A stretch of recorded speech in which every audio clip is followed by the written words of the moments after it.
Welcome to BizRoanoke. Today we are with Scott Grafe. Scott is the CEO of Luna Innovations, located here in the city of Roanoke. Hi, Scott. Hey, how are you? I'm good. Thank you for being with us today. Sure, thank you. So we're here at your headquarters in downtown Roanoke. Right. Talk to our viewers a little bit. Tell us about Luna and how the company got started. Yeah, Luna started about 30 years ago by a guy by the name of Kent Murphy.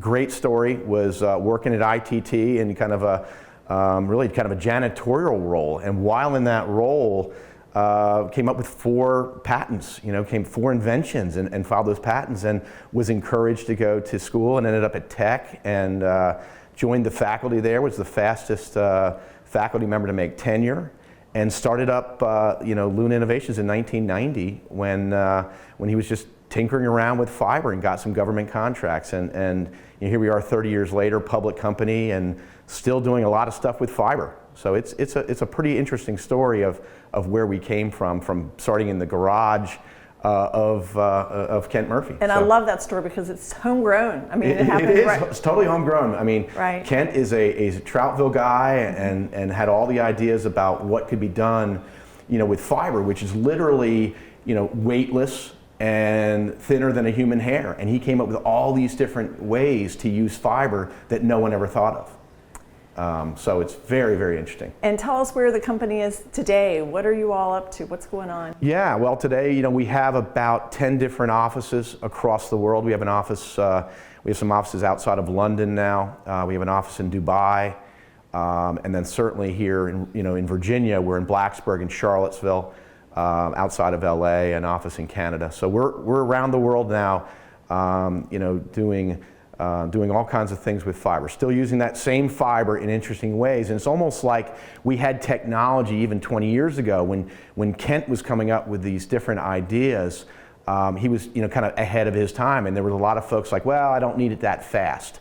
And today you never hear that. I mean, people want it as fast as they can get it, and so it's almost like the market caught up to our technology. It's like broadband, you got to have it fast. Truly, yeah. And I think with all the things coming down the road with infrastructure, I mean, we play a major role in that infrastructure using fiber in many, many different ways, because everyone talks about the smart cars that are out there, and certainly they are, in that they tell you the distance that you are from the car in front of you and staying in your lane and things like that, but the structure that it's on is a dumb structure. You don't know anything about the structure. So as the automobile manufacturers switched from all steel to some less steel and some aluminum and using composites, we put our fiber into those systems and give you all kinds of information about the automobile.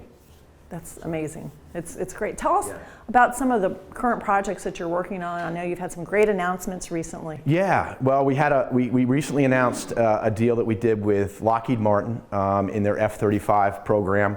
So, it's an interesting new plane that just kind of came out, and the F-35 plane, when I was down there visiting Lockheed Martin, I was on the production line, and they said, what do you not see? And I thought it was kind of a trick question. I'm like, I don't know, what do I not see? And they're like, you don't see a fuel tank.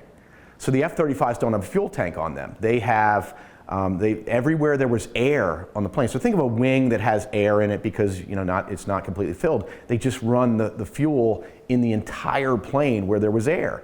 So they compartmentalize it.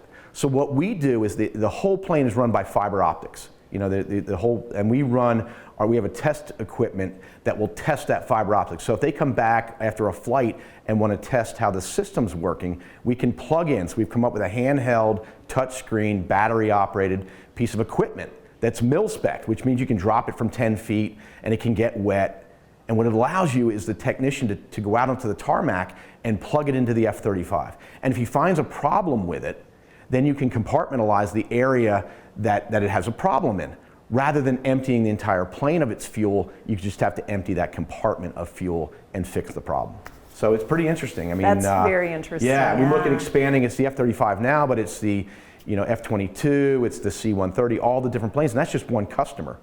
So we look at this being, kind of everywhere. Oh, yeah. Yeah, so we're excited. Congratulations. That's very exciting. It was years in the making. I mean, the sales folks that, we have our sales guy up in Portland is our head on that, and it was just yeoman's work of him working and hearing no a lot of times. That's a So, great story. Yeah. How many employees do you all have system-wide? We're about 425 now. Okay. Yeah, we recently did an acquisition of the company that was in the UK, so they added another 150 or so employees to us. So we're about 425. Very nice. Yeah. Very nice. All based out of here. Where are you in downtown Roanoke? Yeah, downtown Roanoke here, right in the smack of downtown, and we only have we have about 25 employees here, or 25 somewhere in that range. But looking at expanding, I was telling you earlier that we have people in the budget for next year that we don't have seats for here. So we will look at growing here in Roanoke in corporate as we need a larger accounting group, need a larger HR group, things like that for our expanded operations. And so you're right here on First Street in downtown Roanoke between Fortunato and... we spend a lot of time at Fortunato and Martin's. So we're and the post office, right, exactly. Yeah, between Fortunato and the post office. Right. And Martin's. Exactly, yeah, it's a great location. We walk everywhere. The employees love walking out for lunch, and so we love downtown. It's good to have everything close. It really is.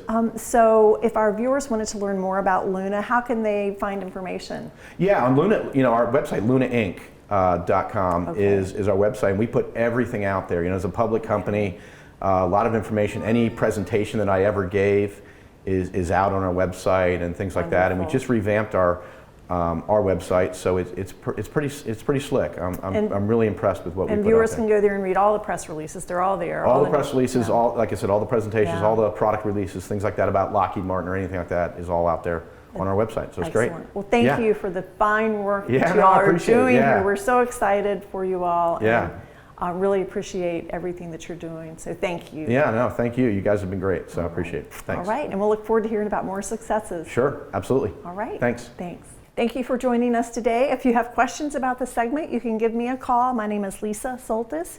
You can reach me in the City of Roanoke Department of Economic Development.